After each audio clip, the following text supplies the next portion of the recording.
civil society organization calls on the Senate to proceed with the impeachment trial to tell all the evidence for or against Vice President Sara Duterte and let it be heard, and to render a clear verdict on the complaint against her. We call on the executive, the House of Representatives, the Senate, and the Supreme Court to ensure that the impeachment trial proceeds and that the process is completed. This is the only way for the country to move forward. At the Supreme Court at Padre Faura, we will meet on July 22 at 9 a.m. and at the People Power Monument on July 25, 3 p.m. And we call on all Filipinos to join us for those two activities in order to ensure that our voices are heard. Before ending my intervention today, let me announce again the two large activities that we call on others to join us. On July 22, we will have a symbolic appeal to the justices outside the Supreme Court in Padre Faura at 9 a.m. And on July 25, we will have a people's rally for accountability. Huwag i-dismiss, ituloy ang paglilitis, impeachment trial now na. We will start at 3 in the afternoon at the People Power Monument. We are also having other series of activities apart from this, but we call on others to join us for these two activities. Thank you. Maraming salamat po. Muli, tandaan po natin ang mga mahalagang araw, no? At sama-sama nating pagkilos sa Hulyo 22 at Hulyo 25. At para naman po sa pagbibigay ulit, Magandang umaga, ang pahayag ng kalipunan ng kilos ng masa. Ang mabuting pamamahala at kagalingan ng masa ay kapwa pananagutan ng mga mambabatas. Muli naming sasabihin na ang pagpapanagot sa isang impeachable official ay obligasyon ng mga mambabatas. Mga kongresista at senador ang tinutukoy ng konstitusyon na may tungkulin sa gawaing ito. Hindi ito paalala, dahil ang paalala ay gamot lamang sa mga taong nakakalimot. Hindi sa mga opisyal na nais lamang tumalikod sa utos ng saligang batas. Ngunit kung ang impeachment ni Sara ay nagawa na ng Kamara, sa Senado ang kailangan ay tanggalin ang bara, lalo na ang banta ng dagliang pagbasura. Naniniwala kami na kung mabasura man ang impeachment sa Senado, ito ay hindi dahil sa kakulangan ng sustansya o sabit sa teknikalidad, kundi mas dahil sa political bias ng ilang senator judge. Para sa amin, maling-mali ko ang mga nasa isipan nila ay agad na dismissal, dahil ang hiling ng taong bayan ay seryosong paglilitis. Hindi pa balik-balik na bola ng ping-pong o kaya ay stalemate na bagong laro ni cheese. Kumakapit kami sa mandato ng konstitusyon dahil alam namin na maliban sa tungkulin sa impeachment, napakarami pang constitutional duty ang mga mambabatas na hindi rin natutupad, katulad sa mandato sa proteksyon sa karapatang pantao, pag-angat sa living standard ng lahat ng Pilipino, at pagtiyak sa kanilang kalusugan at ecological well-being, na lahat ay nakasalalay sa tapat at mabuting pamamahala ng mga opisyal. At dahil itinuturing namin na magkakaugnay ang mga bagay na ito, ang tagumpay ng impeachment bilang proseso ay inaasahan namin na lalagpas sa usapin lamang ng pananagutan, kundi maging sa pagsulong at paggamit ng higit pang kagalingan sa buhay ng masa na ginagarantiyahan ng saligang konstitusyon. Lagpas na dapat ito sa mga Duterte o sino mang dinastiya. Subalit kung dismiss agad ang impeachment, huwag magtaka kung makita ng lahat na ang lupit pala ng paglilitis ay para lamang kay Congresswoman Leila, hindi kay VP Sara. Hindi na lamang ito pagpalikot sa saligang batas. Ito ay pagpapatunay na ang marami pa nilang tungkulin para sa ikagaganda ng buhay ng masa ay wala ring kahahantungan. Kaya paalala sa lahat, masama sa kalusugan ang cheese curls at ang piatos. Kaya huwag nating tangkilikin. Maraming salamat po kasamang Judy Miranda at para po sa pagpapatuloy ng ating panawino, kasamang Carla Meneses. Magandang araw po sa inyong lahat. Isang mapagpalayang araw po. Dito po ako para basahin ang pahayag ng Youth Decision of Bayan Youth. Ang tanong po sa ating mga kabataan, payag ba tayo na i-dismiss ang impeachment trial laban para kay Sara Duterte? Ang sagot po namin ay hindi po ate ang sigaw ng kabataan. Kaya naman say cheese, huwag i-dismiss. Senator Cheese, hindi ka ba nahihiya? Nakalimutan mo na ba na ikaw din ay dating isang scholar ng bayan? For months, the Senate under Sen. Cheese SCODERO has danced around its constitutional duty, delaying justice, delaying accountability, and enabling Vice President Sara Duterte to escape trial. Nagsalita na po ang taong bayan at mga kabataan. Ituloy na ninyo ang pagbubukis. Because this is not just neutrality. This is neglect. Kadawagan po ito just as a procedure. The youth demand a full and transparent impeachment trial. The Vice President has been accused of theft and threats of violence. These are not just mere political issues. They are matters of public trust. Kung totoo siyang walang tinatago, then she should welcome the chance to clear her name in a fair and open trial. Sabi nga noong panahon ng kanyang tatay, kung walang kasalanan, bakit matatakot? Hindi lamang ito patungkol sa budget issue. Ito ay katasilan sa aming mga kinabukasan. Matagal nang may krisis ng edukasyon at pinalalala mo pa ito. While public schools are crumbling, teachers are underpaid, and students are dropping out because of poverty, mahigit 25% na ang bilang ng out-of-school youth. Itong 612.5 million in confidential funds were all funneled into the Office of Vice President in just 11 days. Yang pera na po iyan ay dapat napunta para sa kapakanan ng milyong-milyong mga estudyante. Dapat po ay free meals at pamasahe sa mga mag-aaral na araw-araw pumapasok sa paaralan, mental health programs in schools when suicide rates among youth are rising, Wi-Fi and gadgets for learners still left behind in the digital divide, safe dorms and libraries instead of leaking ceilings and broken chairs. Again, this is not just a budget issue, it's a betrayal of our future. Kami po sa Youth Resist, kasama ng Bayan Youth and Student Council Alliance of the Philippines at mga student councils and youth organizations na dito. We all demand, huwag i-dismiss, ituloy ang pagtitis, panagutin ang dapat panagutin. And we want to say, the Senate still has a chance to redeem itself.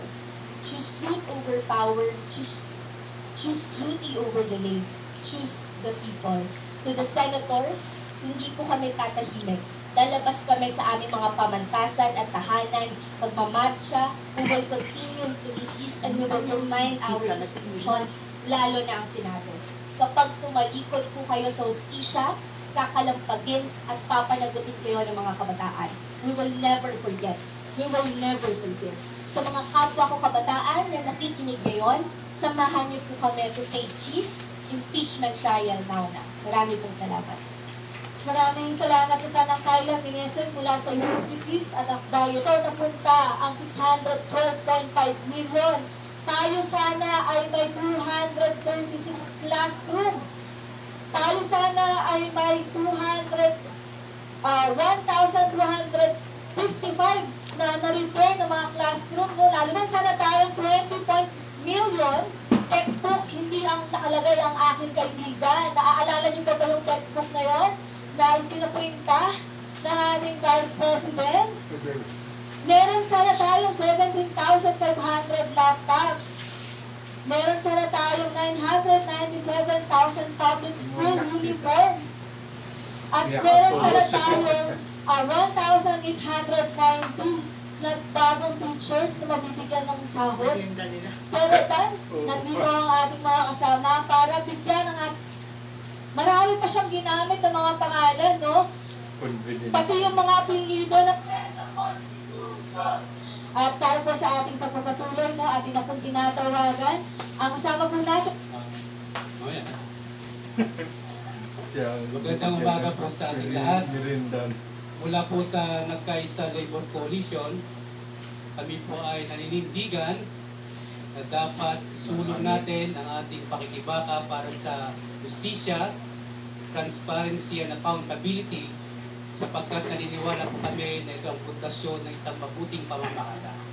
Kapag ang gobyerno natin, ang mga nakaupo dyan, kasama na sa Kongreso ay may mabuting pamamahala, tiyak tayo na maglilingkod sila ng tapat para sa interes ng sambayanan. Sa ating issue sa ngayon, sa impeachment, ay nakasalang sa Senado at kitang-kita natin ang delay tactics na ginagawa. Kami po sa labor groups, may masamang karanasan sa Senado. Kami po ay nabudol dyan sa aming panukalang wage hike sa pangunguna ni Senator SCODERO. Nasana sa Kamara ang legislative wage hike ng 200, napuna ang kanyang conferees. Nang pumunta kami sa Senado, nakausap si SCODERO, marami siyang dahilan.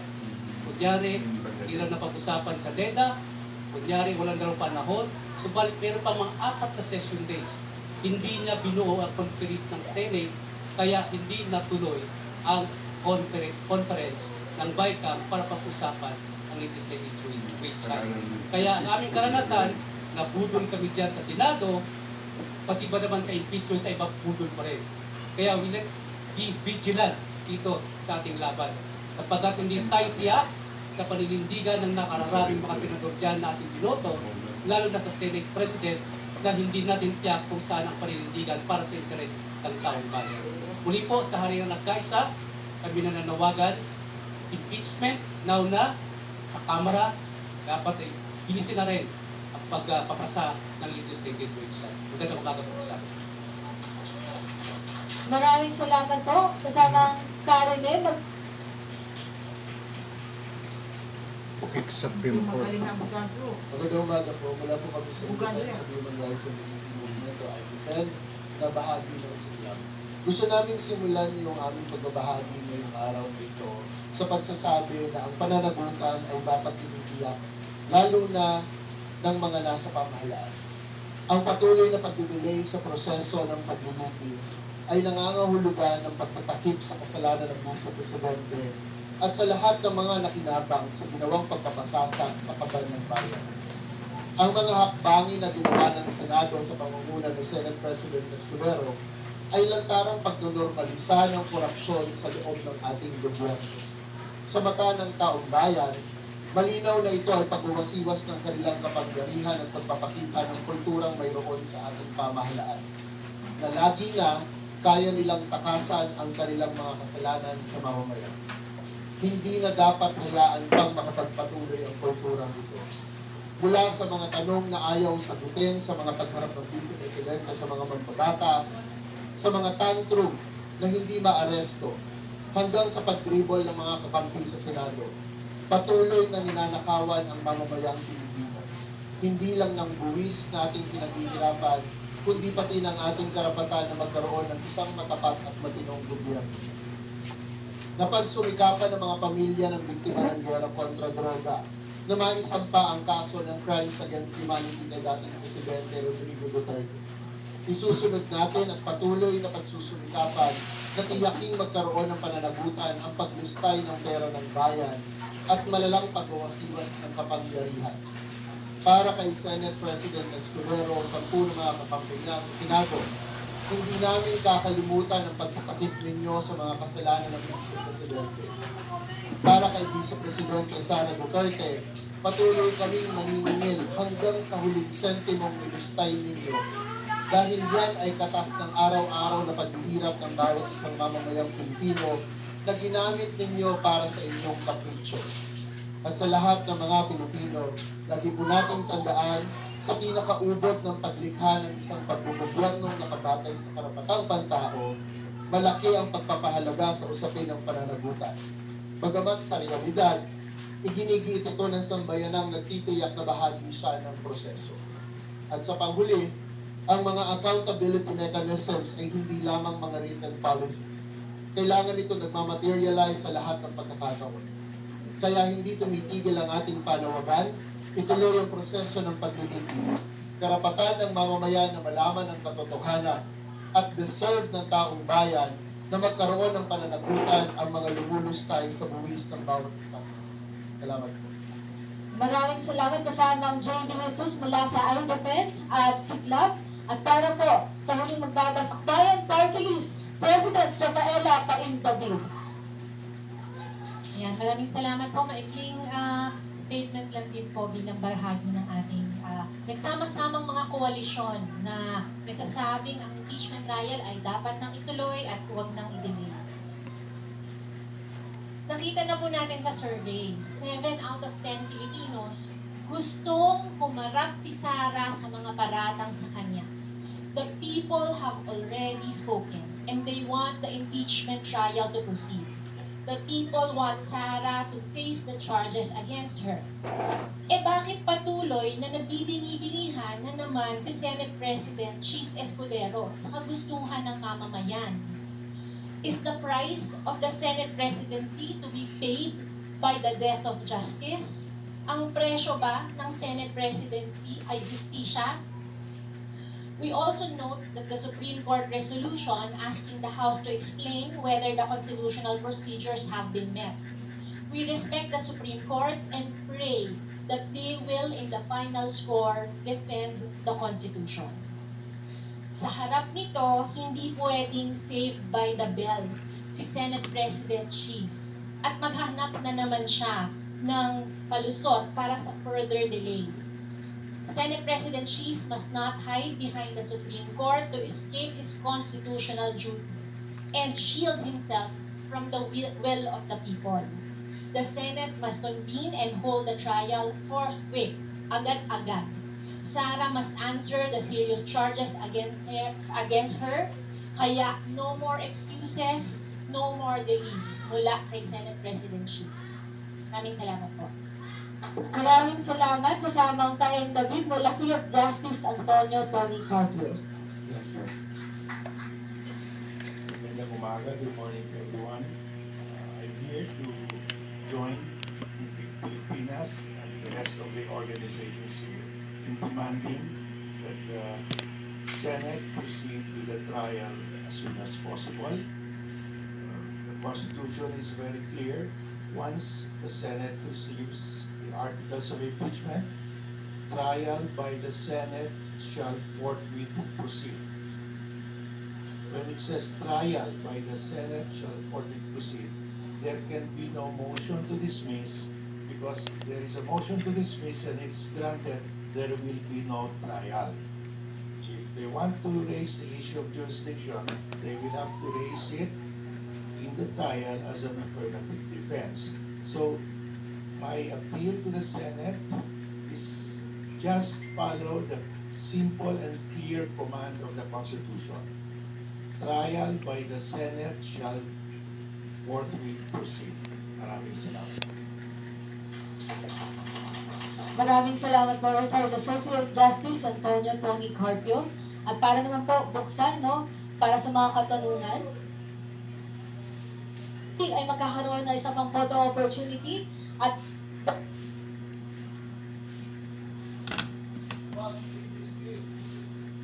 impeachment trial now na. Impeachment trial now na.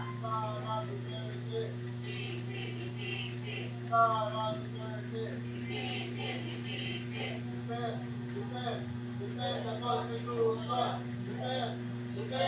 Defend the Constitution! Defend the Constitution! What it is this? Impeachment trial now na. What it is this? Impeachment trial now na. Sara Duterte! Litisin Sara Duterte! na ang Supreme Court. Ano po ang nakikita niyo magiging epekto nito? Parang naunahan pa niya na umaksyon ang Senado.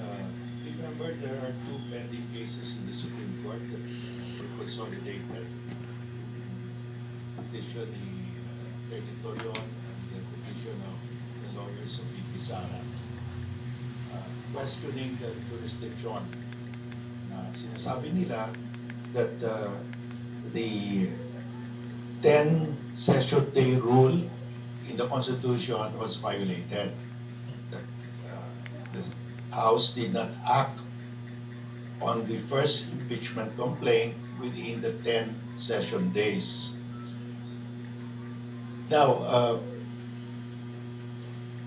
the House, in reply to the answer of VP Sara before the impeachment court, stated that the House did not violate the 10 session day rule, and they listed down the session days. On the 10th day, the resolution of more than one-third of the members of the House was presented to the Secretary General, and under the Constitution, that resolution automatically becomes the articles of impeachment to be transmitted to the Senate. And all the prior impeachment complaints are deemed superseded. So, pinakita ng House before the Senate impeachment court that they did not violate the 10 session day rule. However, this information did not reach the Supreme Court because the Supreme Court did not yet ask the Solicitor General to comment on the petitions of Torion and VP Sara. So, the Supreme Court now is asking the Senate, inform us whether there was a violation or whether you complied with the 10 session day rule. That is the most important question in that resolution. All the rest are just peripheral from my point of view, no? Because if there was no violation of the 10 session day rule, then the impeachment is constitutional. The articles of impeachment cannot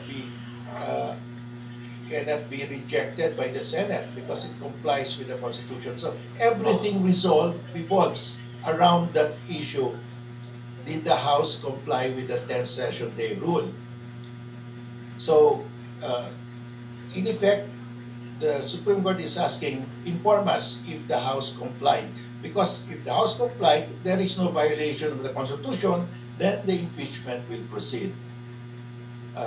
I've been asking around, and it looks like that the House did comply with the 10 session day rule. But of course, let the House establish that before the Supreme Court. So that is the issue now.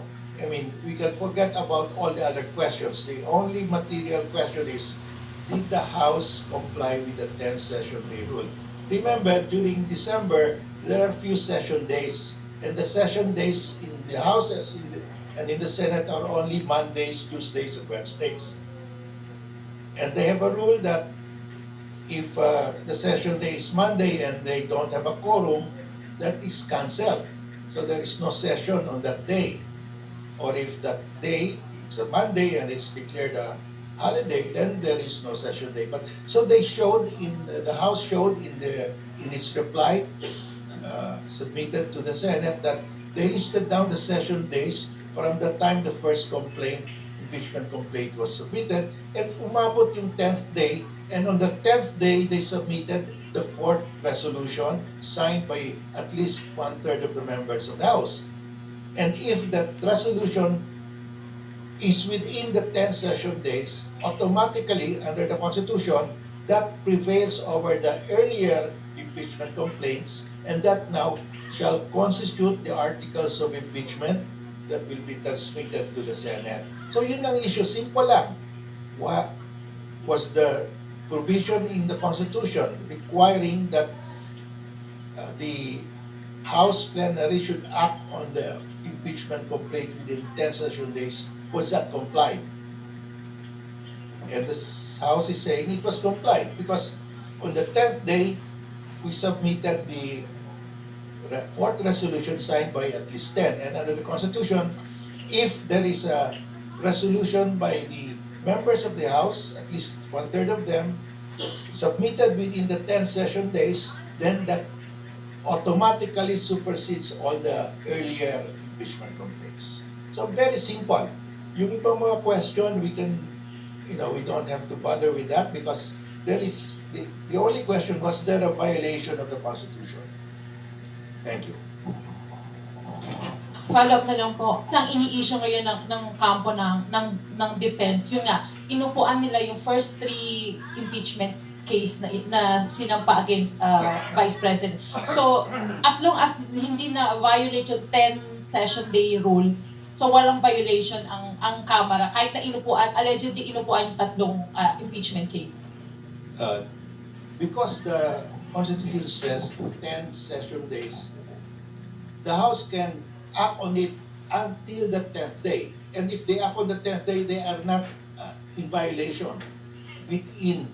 And in the Chavez case, the Supreme Court said, the House is not required to immediately send to the Committee on Justice the first. The House can wait until all the other complaints are submitted, and they can send it jointly together to the Committee on Justice. So there is no violation.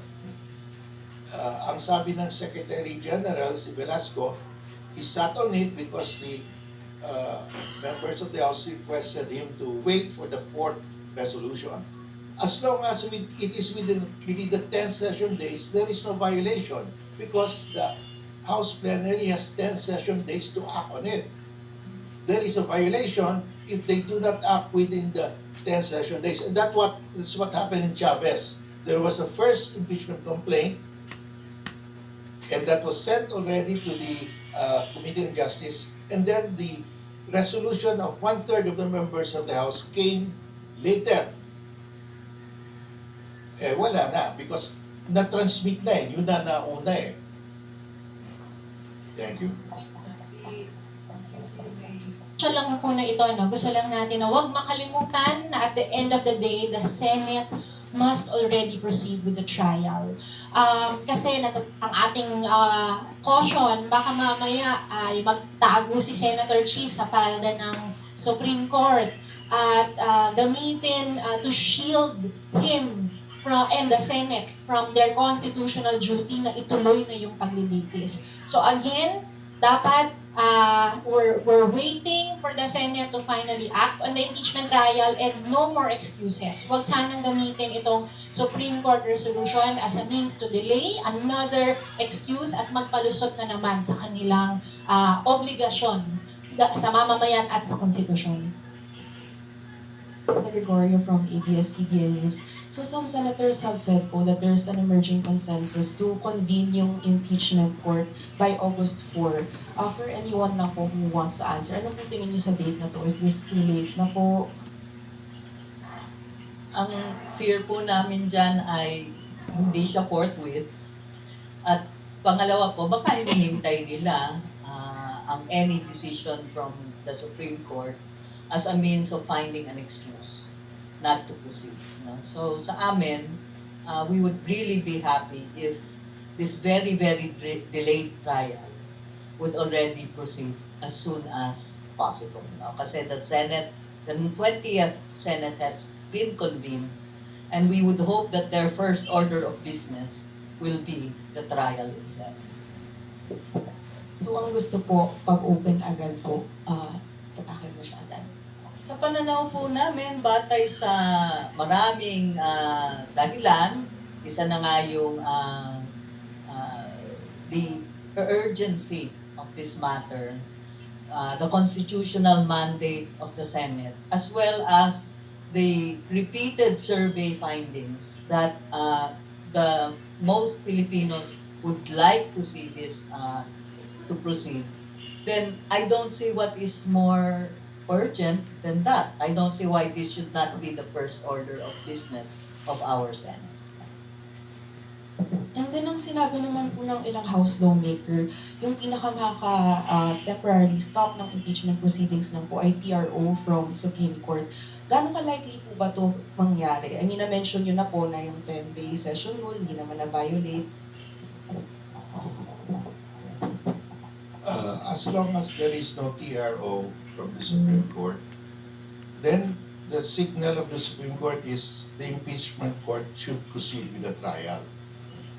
Because if the Supreme Court wants the impeachment court to suspend its session, it will issue a TRO. Because if the court doesn't issue a TRO and doesn't say anything,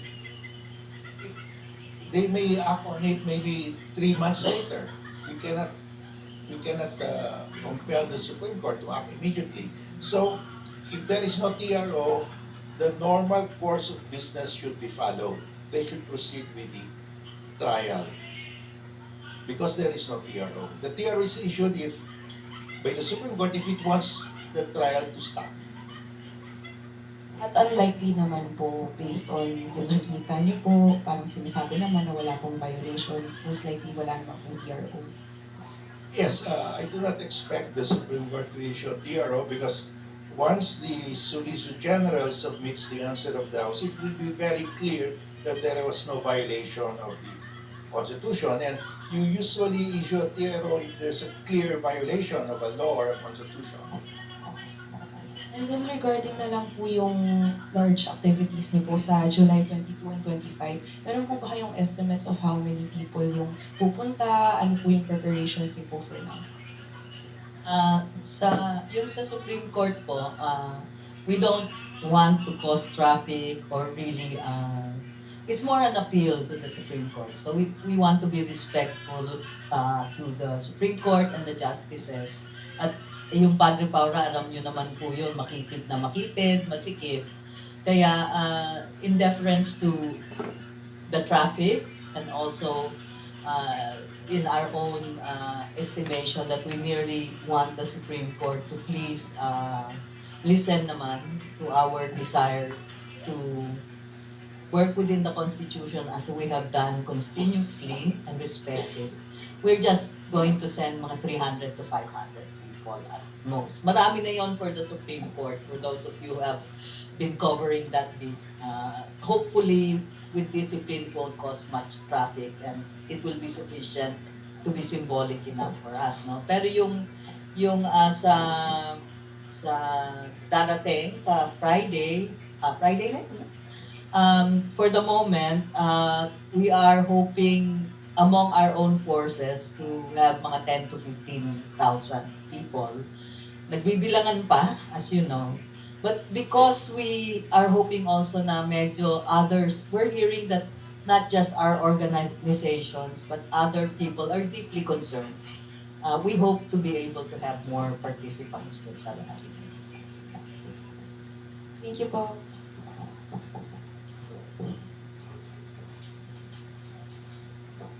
Impeachment. Ano po ba ang pakinabang ng karaniwang tao o ng tao sa laylayan sa pagpapasipa kay Inday Sipa?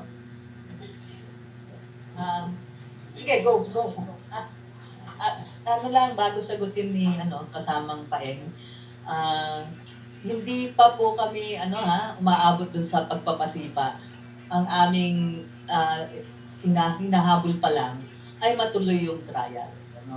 At mapresenta yung ebidensya na sa aming tingin ay marami naman, no? Malinaw naman, para rin malaman at malaman ng taong bayan kung ano nga yung ebidensya at kung tama o mali ang impeachment complaints or articles.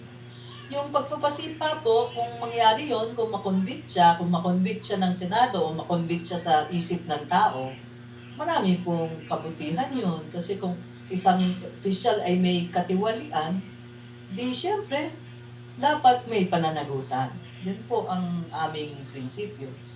Okay? Mabilis na sagot. Meron po kami dito, nakita nyo po siguro yung mga chichirya natin.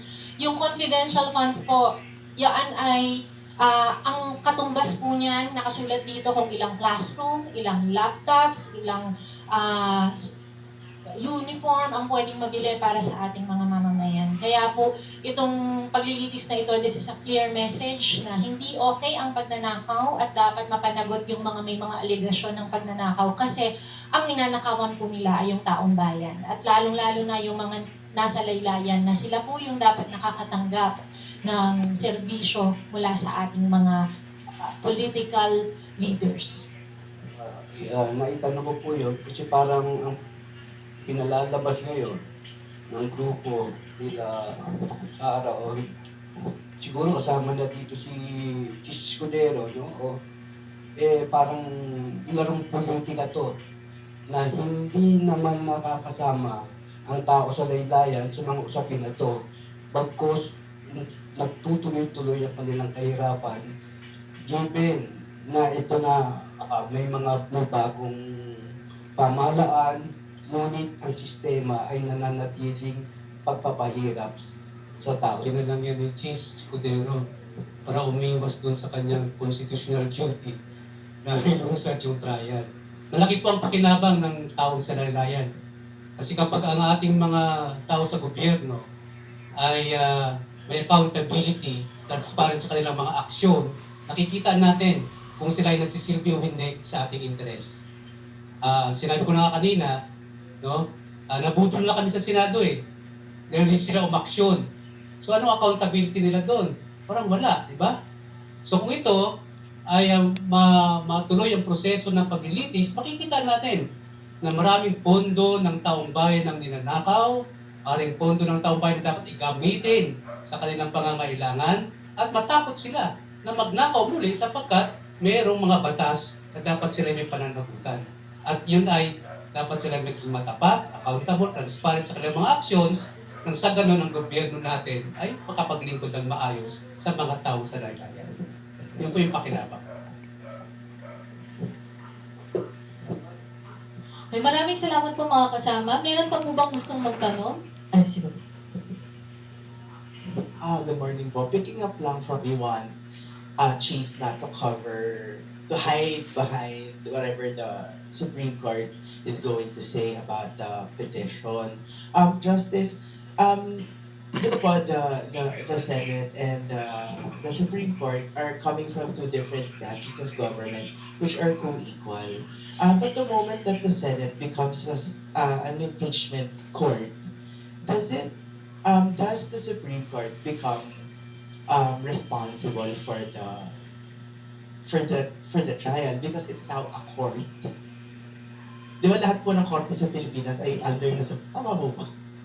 O pambobo? Aga pa. No, I'm just thinking, coming from co-equal branches of government, the Senate will transform into a court. And every court in the Philippines is subject to the Supreme Court as the Supreme Court. So, can the Supreme Court do anything about that? The answer to that is that the provision in the Constitution which says the Senate as an impeachment court shall have a sole power to try and decide all impeachment cases. Sole power means hindi kasama yung Supreme Court. The impeachment court, the decision of the impeachment court as to acquittal or conviction is not appealable to the Supreme Court. So, whether to acquit or to convict is the sole power of the Senate under the Constitution. But justice to proceed. Yun.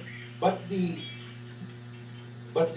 Supreme Court has the power to strike down any act of the executive or the legislative that it violates the Constitution. Doon papasok yung 10 session days. Pag yung 10 session days, the requirement that the House must act within 10 session days.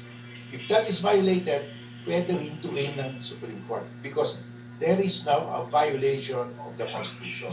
So, Justice... Katulad dito, sinabi ng saligang batas, when the Senate receives the articles of impeachment, trial by the Senate shall forthwith proceed.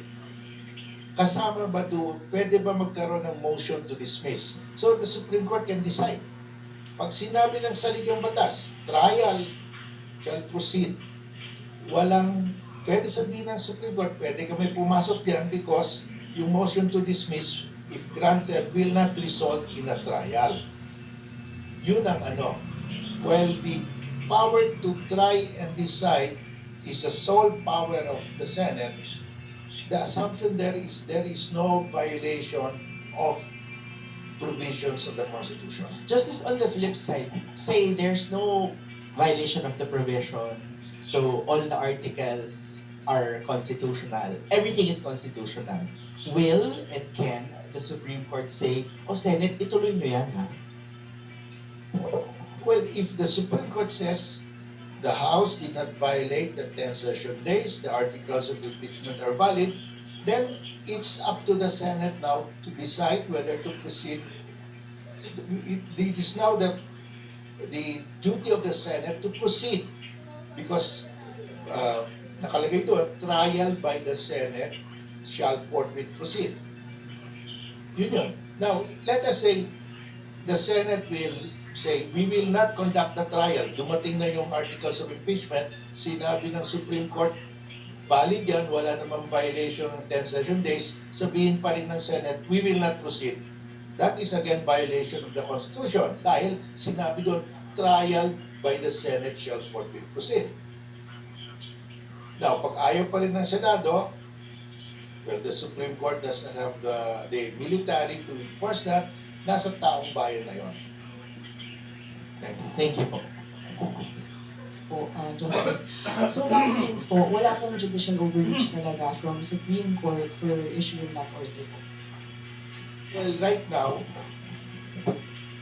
ang tingin ko, for example, in one of the questions asked by the Supreme Court in that order is this, that did the House give VP Sara Duterte the opportunity to present her side? If you look at the Constitution, wala namang presentation, walang opportunity to be heard at that point dahil the moment the House approves a resolution by 1/3 of its member, nakalagay doon, the resolution becomes the articles of impeachment. Wala nang hearing eh. Because the opportunity to be heard is now in the Senate. So, there is no process there where VP Sara Duterte has a right to be heard. Wala. In fact, pag hindi umabot sa Senate, hindi umabot sa Committee on Justice of the House, walang opportunity to present her side. Hindi ito umabot sa Committee on Justice because nagkaroon ng resolution by at least 1/3. So, that's why I'm saying that question really is an overreach because it's not in the process in the Constitution. I mean, where does it appear in the Constitution that VP Sara has a right to be heard at the plenary? Wala. Because the Constitution says, once the resolution is signed by at least 1/3, automatically it's sent to the Senate, and it's the Senate that will conduct the trial. Doon yung opportunity to be heard. So I do not agree with that question. That's why I said, well, that one is an overreach. Thank you. Follow up na rin po, kahit sino po pwedeng sumagot.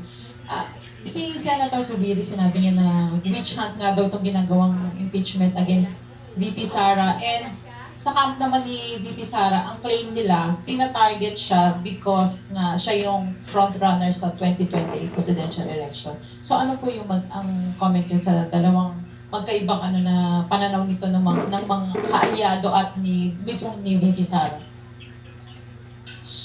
The impeachment rules of the Senate state the presiding officer and the senator judges shall not publicly comment on the merits of the impeachment. Pag sinabi mo witch hunt, you are now attacking the merits of the impeachment. It does not show the cold neutrality of a judge. So I think that one should not have say that. No? Because pag sinabi mo witch hunt, sinasabi mo na walang base yan. That's a fishing expedition. Yung sinabi mo, and what's your second part? Yung claim po ni VP Sara mismo na siya yung tina-target dahil nga siya yung frontrunner sa 2028 presidential election. Well, we don't know whether she will run or not. If she says she's running, that's immaterial. Because if you committed a crime, you cannot say you cannot prosecute me because I'm running for president. Wala yun. It's immaterial.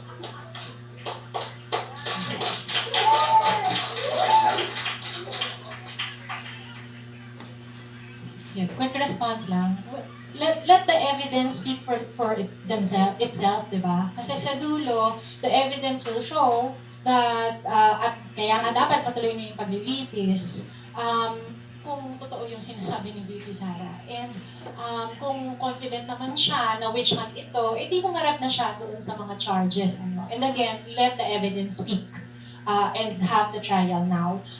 Dun sa kung tatakbo siya o hindi, well, mas klaro sa atin na mahalagang kung sino man ang tatakbo sa 2028, hindi dapat yung nagnanakaw at hindi dapat yung merong grave abuse at merong disrespect sa human rights. Tapos may pagtitreat pa ng assassination. So again, let the trial proceed and let the evidence be, at the end of the day, say kung ano ba talaga yung totoo.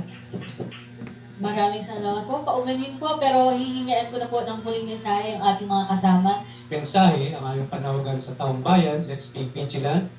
Bantayan po natin ito sapagkat ito ay pananagutan ng mga tao sa gobyerno at napakahalaga na interest din ng taong bayan na dapat tayo ay magkaroon ng gobyernong tapat at maglilingkod sa ating interes. Muli, ang aming panawagan, Senate President Cheese, dapat umpisa na ang paglilitis.